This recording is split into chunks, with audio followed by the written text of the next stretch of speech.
नाज़रीन, इजराइल की खौफनाक बमबारी और ट्रंप की सफाई हस्ती से मिटा देने वाली और डायरेक्ट हमला करने की धमकियों के बावजूद ईरान जो है वो सामना कर रहा है। ईरान जो है वो भरपूर अंदाज के अंदर इस वक्त इजराइल और अमेरिका दोनों के साथ जो है वो टकरा गया है और इस वक्त ईरान जो है वो एस्केलेट कर रहा है और जो एग्रेसर्स हैं उनको तारीखी सबक जो है वो सिखा रहा है और जो जंग ईरान के ऊपर मुसल्लत की गई है उसका मजा चखाया जा रहा है उनको जिन्होंने जंग मुसल्लत की है। और इजराइल जो है वो इस वक्त ईरान के अंदर सिविलियंस को निशाना बना रहा है। तेहरान के अंदर बड़ी खौफनाक बमबारी की जा रही है और तेहरान को निशाना बनाने का एक मकसद है कि और फिर सिविलियंस को निशाना बनाने का मकसद यह है कि इस ईरान की जो गवर्नमेंट है उसको कमजोर किया जाए, लोगों को जो है वो खिलाफ किया जाए, लोग जो है वो मुजाहरे करें और सड़कों के ऊपर निकल आए। तो तेहरान को इस वक्त खौफनाक बमबारी का जो है वो निशाना बनाया जा रहा है। लेकिन ये सब चीजें इजराइल को उसके मकासद में कामयाबी नहीं दे रही हैं, बल्कि जो असल चीज हो रही है कि ये कॉलोनी को इतने जोरदार झटके लग रहे हैं कि इस कॉलोनी का जो सर्वाइवल है वो इस जंग में नजर नहीं आ रहा। यानी ईरान के ऊपर अगर हमले होते रहेंगे तो वो कई महीने शायद कई साल भी इसको बर्दाश्त कर सकता है। उन्होंने इराक वॉर के अंदर बहुत ज्यादा ये सारा कुछ बर्दाश्त किया है, लेकिन क्या इजराइल 2 हफ्ते भी इसको बर्दाश्त कर सकेगा या 1 महीना भी वो इसको जब बर्दाश्त कर सकेगा, ये सबसे बड़ा सवाल है। आज 5वां दिन है और आज ही उनकी चीखें निकल रही हैं और वो अमेरिका को कह रहे हैं कि बस अगले मिनट आ जाएं और ईरान के ऊपर जब वो हमला कर दें।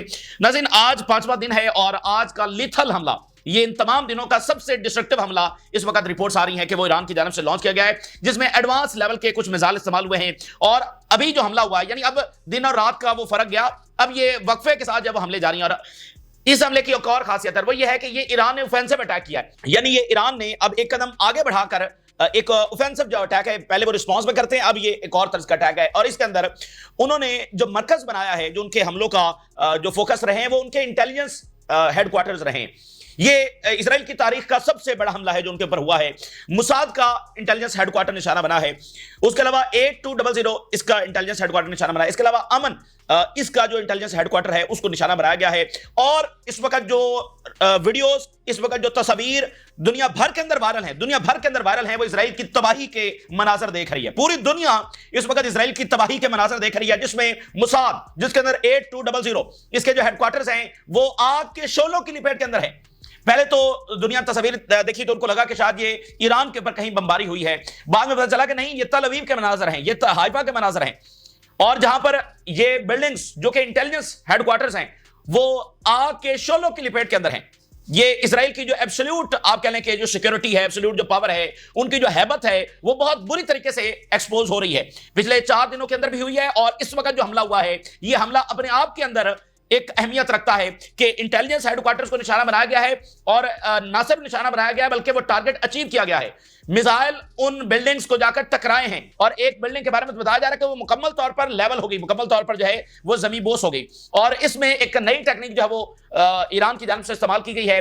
जैसे इजराइल अटैक करता है एयरफोर्स के जरिए और वो एक ही जगह पर कई बम गिराता है, तो यहां पर ईरान ने भी क्या किया है कि एक एक बिल्डिंग के ऊपर कई कई बैलिस्टिक मिसाइल दाग दिए। ठीक है, तो अगर उनकी अंडरग्राउंड फैसिलिटीज भी थी तो वहां पर भी उनका गहरा नुकसान जो है वो हो सकता है, बड़ी तादाद के अंदर कैजुअलिटीज वहां पर हो सकती है। मुकम्मल सेंसरशिप इस वक्त इजराइल के अंदर लगा दी गई है, लेकिन इसके बावजूद कुछ वीडियोस और तस्वीर जो है वो दुनिया के सामने आई हैं और तल अवीव के अंदर आग के शोले देखे जा रहे हैं, हाइफा के अंदर जो है वो देखे जा रहे हैं। और साथ ईरान ने क्या कहा है, ईरान ने इस हमले के बाद यह भी कहा है कि वो ड्रोन वॉरफेयर भी शुरू करने जा रहे हैं।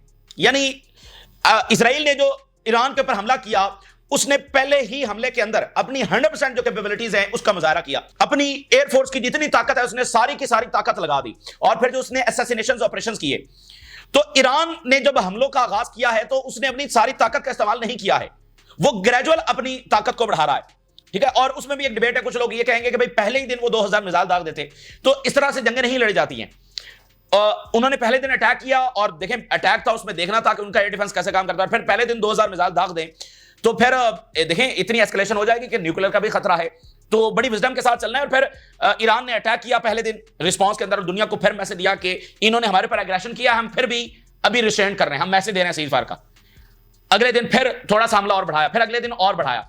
तो ईरान के जो हमले हैं वो एक उस खास पैटर्न के तहत हैं और उसमें एक चीज यह है कि एक लंबी जंग, ठीक है ना, उसके अंदर अपने रिसोर्सेज को बचा के रखना और साथ यह है कि दुनिया को यह मैसेज भी देते रहना कि हम इन रिस्पांस दे रहे हैं और हमारे पर जंग मुसल्लत और हम अभी जब सीज फायर के लिए तैयार हैं। यानी ऐसा इंपैक्ट क्रिएट करना इजराइल के अंदर कि अंदर से भी प्रेशर आए और दुनिया को भी मैसेज आए। देखें ना, ये कोई मामूली बात है कि जापान ने इजराइल के हमले को कंडेम किया है, इसको आप मामूली वाकया समझते हैं?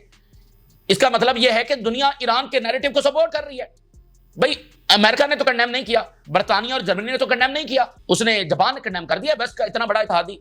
तो ये कोई मामूली चीज यहां पर नहीं हो रही है। तो ईरान बड़ी विजडम के साथ, बड़ी प्रिसीजन के साथ, बड़े इफेक्टिव अंदाज के अंदर जब वो आगे बढ़ रहा है, इंटरनेशनल मीडिया वहां पर भी मौजूद है, वो देख रहा है। तो यहां पर जो तबाही तल अवीव और हाइफा के अंदर मचाई जा रही है, यही सबसे फैसलाकुन चीज है।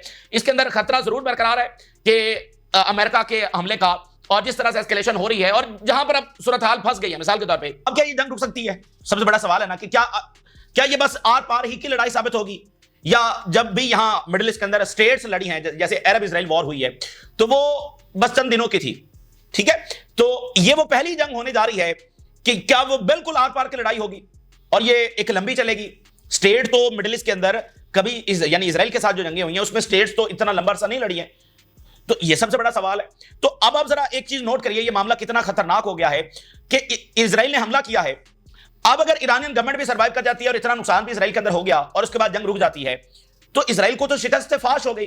और अगर शिकस्त फाश हो गई तो इजराइल आगे कैसे बढ़ सकता है? इजराइल ऐसा कॉलोनी कैसे कायम रह सकता है? फिर वो फलस्तीनियों की जो रियासत है उसको रोकने में कैसे कामयाब होगा? उसको तो शिकस्त फाश होगी, उसको फिर बाकी जो टर्म्स हैं वो मानना पड़ेंगी। फलस्तीनी रियासत जो है वो उसका ऐलान करना पड़ सकता है, ठीक है। तो अब क्या होगा फिर? इजराइल पीछे नहीं हटेगा, ठीक है। उसने जो हमला किया है वो तो अग्रेशन उसने दिखाया, तो अग्रेशन दिखाकर वो पीछे कैसे हटेगा? और वो एक नॉर्मल कंट्री नहीं है, वो एक कॉलोनी है जो डोमिनेंस के ऊपर खड़ी है। तो यहां तो उसको जिल्लत अमेज, एक ऐसी शिकस्त जिसके बाद वो कोई मुंह दिखाने के काबिल नहीं रहेगा। तो इसलिए अब यहां पर जंग का रुकना बड़ा मुश्किल नजर आ रहा है। एक चीज है जो इसको रोक सकती है और वो है इकोनॉमी, वो है ऑयल। यानी ऑयल जो है वो हिट होने जा रहा है। इस वक्त भी ये खबरें सामने आ रही हैं कि इजराइल जो है वो ऑयल को हिट करने जा रहा है, और जाहिर बात है कि ईरान भी फिर जिस तरह से हिट करेगा और स्ट्रेट ऑफ हुर्मुज़ और पर्शियन गल्फ के अंदर भी जंग फैल सकती है। तो अगर यहां पर कोई डिसाइडिंग फैक्टर हो सकता है सीज फायर के हवाले से, तो वो ये इकोनॉमी हो सकती है, वो ये ऑयल हो सकता है। लेकिन अब उधर से ट्रंप है और वो हमला करने की तैयारी कर रहा है, तो ईरान जो है वो आगे बढ़ रहा है और वो बहुत बुरे तरीके से हिट कर रहा है इजराइल को इस वक्त। और तल अवीव के अंदर बताया जा रहा है कि 5 लोकेशंस के अंदर मिसाइल पेनिट्रेट कर गए। ये बस यही है ना, कहानी खत्म है। क्योंकि इजराइल की बुनियादी इस चीज के ऊपर है कि वो दूसरों पर जाकर बमबारी करेगा, लेकिन इजराइल में कोई बमबारी नहीं कर सकता। कहानी खत्म है। तल अवीव वो कह रहे हैं 5 लोकेशंस के अंदर मिसाइल पेनिट्रेट कर गए, और हमने पिछले 4 दिनों से देखा है वो कर रहे हैं, और अभी उन्होंने इस हमले के अंदर पेनिट्रेट किया है। यानी आज का जो ये हमला है, जो जिसमें इंटेलिजेंस हेडक्वार्टर हिट हुए हैं एक ही टाइम पर, उनकी तमाम बड़ी इंटेलिजेंस एजेंसीज के हेडक्वार्टर को हिट करना और फिर वो तबाह कर देना उनको, ये हमला अपनी नौयत के अंदर बहुत बड़ी अहमियत रखता है। और इजराइल जो असैसिनेशन करता है उसके बाद ह्यूमिलिएट करता है। देखना, ये हिजबुल्लाह की इन्होंने असैसिनेशन की और दिखाया कि बस देखो हमने कैसे लिपेट लिया हिजबुल्लाह को, और बाकियों को भी लगा कि यार हिजबुल्लाह इतनी कमजोर थी। उसके बाद फिर हिजबुल्लाह ने कैसे जंग लड़ी। तो यहां पर ईरान के खिलाफ पहले 24 घंटों में इन्होंने असैसिनेशन की, ये क्या वो किया, तो उस इंटेलिजेंस को निशाना बनाया गया। अब मुझे बताइए ना, जो कहते थे ईरान की इंटेलिजेंस किधर गई, तो उनके इंटेलिजेंस हेडक्वार्टर को निशाना बनाया गया है, ठीक है। उनके तमाम बड़े हेडक्वार्टर्स को प्रिसीजन के साथ, एक मिसाइल इधर नहीं उधर नहीं, बिल्कुल उस बिल्डिंग के अंदर, हालांकि ये पॉपुलेटेड एरियाज के अंदर है, इन्होंने कुछ बिल्डिंग्स ये वहीं पर बनाते हैं पॉपुलेटेड एरियाज के अंदर, फिर भी उसको प्रिसीजन के साथ जाकर जो टारगेट किया है। और फिर एक जो बड़ा हमला ईरान के हवाले से बताया जा रहा है, साइंटिफिक जो इंस्टीट्यूट है उसको नाज़िर निशाना जो बनाया गया है। इजराइल की जो कई सालों की रिसर्च थी वो डिस्ट्रॉय हो गई है। देखिए उन्होंने इनके 14 साइंसदान शहीद किए, ईरान के 14 साइंसदान शहीद किए, कितना जुल्म किया है। तो ईरान ने फिर टिट फॉर टैट जवाब दिया, उनके साइंटिफिक इंस्टीट्यूशन को निशाना बनाया जिसमें कई साल की जो रिसर्च है वो डिस्ट्रॉय हो गई है। ये उनका जो है सबसे बड़ा नुकसान हुआ है। तो कई अंदाज के अंदर उनका जो नुकसान है वो होता चला जा रहा है। इन्होंने जो आग दूसरों के दरवाजों के ऊपर धकेली थी कई साल तक, तो आज वो आग जो है वो ज्यादा शिद्दत के साथ इनके दरवाजों पर जो है वो लौट आई है। अच्छा, इसके साथ अब जरा अगली रिपोर्ट देखिए। फिर ये रिपोर्ट्स आ रही हैं कि मलबे तले दबे हैं ये, ठीक है ना, अंडर द रबल, ठीक है ना, इनकी कैजुअलिटीज हुई हैं और मलबे तले से इनको निकाला जा रहा है। This is the end of this colony, ठीक है ना, मलबे तले से उनको निकाला जा रहा है। ये चीजें बाकियों ने देखी है, इजरायलियों ने नहीं देखी हैं। इजराइल की बुनियाद इस बात के ऊपर खड़ी है कि वो इतनी डोमिनेटिंग और एस्केलेटिंग पावर है, उसके पास ये ऑफेंसिव कैपेबिलिटीज हैं कि पूरे रीजन में किसी के पास नहीं है। वो किसी को भी जाकर हिट कर सकता है, उसको डिस्ट्रॉय कर सकता है। और इजराइल का डिफेंस सिस्टम ऐसा है कि कोई इजराइल को उसका बाल भी बिका नहीं कर सकता। ये कॉलोनी इस बुनियाद के ऊपर खड़ी है। तो बाकी दुनिया के कैपिटल्स हिट होते हैं तो उसका कंपैरिजन तल अवीव के साथ आप नहीं कर सकते, वो तो बाकी जनरल कंट्रीज हैं। तो तल अवीव का हिट होना ये बिल्कुल एक डिफरेंट चीज है जो आज से पहले नहीं हुई, लेकिन इस वक्त जब वो हो रही है। मैं हेडलाइंस आपके सामने रखने जा रहा हूं और इससे आपको डिटेल में अंदाजा होगा कि कितना बड़ा अटैक है जो कुछ देर पहले लॉन्च कर दिया गया है। और अब वो कह रहे हैं कि हम एस्केलेट कर रहे हैं और तवातुर के साथ हमारे हमले जारी हैं। लेकिन उन्होंने कहा कि हमने अभी तक सारी अपनी सलाहियतें इस्तेमाल नहीं की है। और जब वो ये बात करते हैं तो वो मैसेज दे रहे हैं अमेरिका को कि ये ना समझना कि हमारी बस पावर यही थी, ठीक है ना, तुम जब आओगे तो फिर तुम्हारे लिए बहुत सारे सरप्राइजेस हैं, तो ये गलती ना करना। IRGC confirms hit on Mossad Aman headquarters in Israel was more strikes. तारीखी आज का ये हमला बहुत बड़ा हमला हुआ है। In the latest statement the IRGC was to continue targeting vital Israeli military infrastructure. बिल्कुल स्ट्रेटेजिक उनका जो इंफ्रास्ट्रक्चर है, उनकी बेसेस हैं, उनको हिट किया जा रहा है। यानी ईरान का फोकस जो है वो इनकी मिलिट्री जो कैपेबिलिटीज है उसको डिस्ट्रॉय करना, इसलिए ईरान को बहुत ज्यादा कामयाबी मिल रही है। उन्होंने कहा कि हमने एरोस्पेस जो फोर्सेस हैं उन्होंने नया अटैक लॉन्च किया with the wave of missiles strike on Israeli military targets, और इस हमले को उन्होंने डिस्क्राइब किया है the stronger and more destructive than previous barrages. ये जो पीछे हम हमले करते रहे जो बहुत ज्यादा वो भी तबाहकुन थे, लेकिन ये जो हमने अभी हमला लॉन्च किया है ये मोस्ट डिस्ट्रक्टिव है और ये मोस्ट इफेक्टिव है, डिसाइसिव है, स्ट्रॉन्ग है। और उन्होंने कहा कि जो इजरायली मिलिट्री इंटेलिजेंस का जो हेडक्वार्टर है इसको हमने हिट किया है, और फिर मुसाद का जो ऑपरेशन और प्लानिंग सेंटर है इन तल Aviv which was reportedly इनगल्फ्ड in flames following the attack, जिसके बारे में ये बताया जा रहा है और वीडियो सामने आ रही है कि वो आग के शोलों में लिपटा गया है।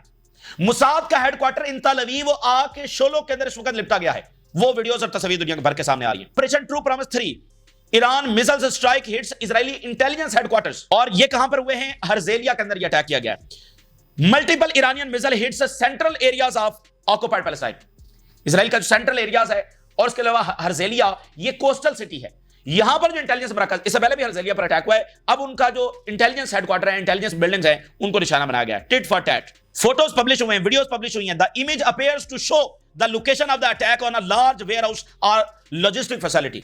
इसके अलावा उन्होंने इनकी एक बड़ी जो लॉजिस्टिक फैसिलिटी है उसको भी निशाना बनाया है, और बताया जा रहा है कि ये इस तरह की फैसिलिटी थी कि जितनी भी लॉजिस्टिकल एक्टिविटीज होती हैं मिलिट्री इंटेलिजेंस के लिए, अमन जो इनकी बॉडी है मिलिट्री इंटेलिजेंस की, उसके लिए जितनी भी लॉजिस्टिकल सपोर्ट होती है वो जिस बिल्डिंग से होती है उसको हिट किया गया, उस फैसिलिटी को हिट किया गया है। इतनी बड़ी प्रिसीजन के साथ हमला करना ये बहुत ही गैर मामूली बात है। और direct and escalating response to the Israeli occupation continued bombardment of Iranian cities and civilian infrastructure. ये जो सिविलियन इंफ्रास्ट्रक्चर को निशाना बना रहे हैं उसके जवाब में ये एस्केलेटरी और डायरेक्ट रिस्पॉन्स वो दिया गया है। और वो बता रहे हैं कि सिर्फ 2 जो बिल्डिंग्स हैं उनको हिट करने के लिए 20 बैलिस्टिक मिसाइल्स लॉन्च किए गए। यानी मैंने आपको बताया कि वही तरीकाकार के एक ही जगह पर कई ज्यादा मिसाइल आकर टकराना, तो वो अगर अंडरग्राउंड फैसिलिटीज भी हैं तो वो भी हिट होंगी। और जाहिर बात है इजराइलियों ने उसको इतना गहरा नहीं बनाया होगा क्योंकि उनको कभी ये खतरा रहा नहीं कि हमारे ऊपर आकर एयरफोर्स अटैक करेगी।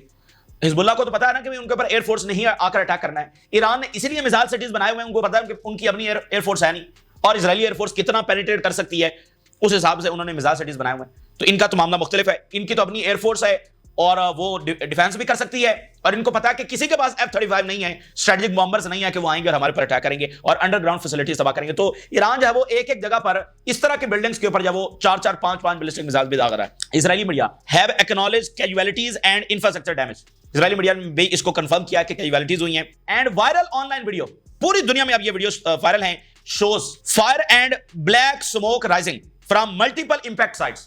हाइफा और तल अवीव और सेंट्रल इजराइल की कई एक साइड से जहां पर यह ताजा तरीन हमला हुआ है, गहरे बादल धुएं के जो है वो नजर आ रहे हैं, आग के शोले वहां पर नजर आ रहे हैं। वन वीडियो कैप्चर्ड अ बस इनगल्फ्ड in flames in a parking. एक वीडियो सामने है जिसमें बस जो है वो शोलों में लिपटी हुई है, while other image shows smoke blowing in several areas.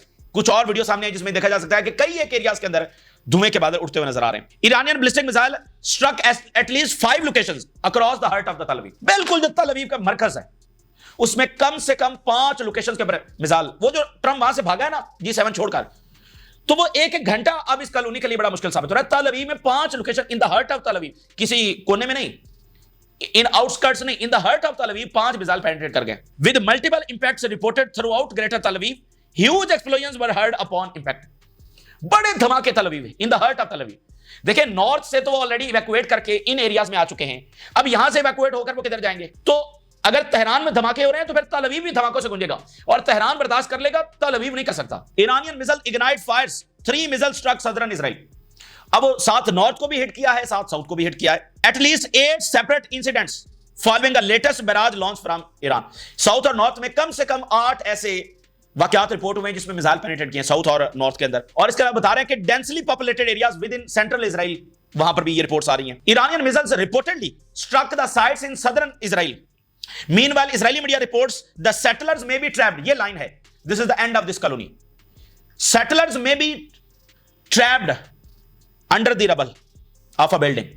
ये खबर तो फलस्तीनियों के हवाले से आती है, लेबनीज के हवाले से आती है, ईरानियंस के हवाले से अब आनी शुरू हो गई है कि रबल के अंदर, मलबे के ढेर के अंदर इजरायली जो है वो इस वक्त दब गए, जो हमला हुआ है, जंग इन्होंने छेड़ी है।